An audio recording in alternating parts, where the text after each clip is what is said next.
Katabasis by R.F. Kuang. Yes. I know some say Katabasis, and I think the pronunciation can be both. But I say Katabasis, unless I forget, then it's Katabasis. Katabasis. That rant being over. So this is a lot. It's a lot.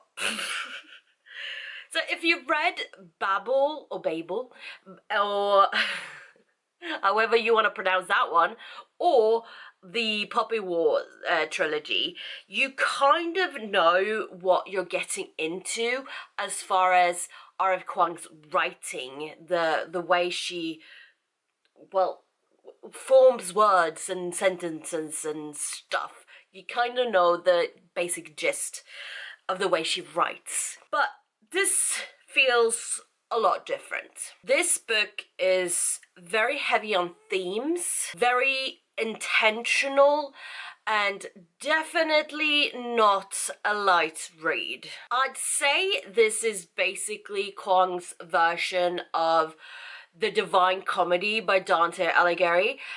Even though I haven't actually read that book, I know the basic gist of that book. Like, this whole story is built around the idea of descent, like a literal and emotional journey downwards. And it really leans into the questions about power and sacrifice and who gets to survive in broken systems. I will say, this is not a fast-paced, plot-driven book.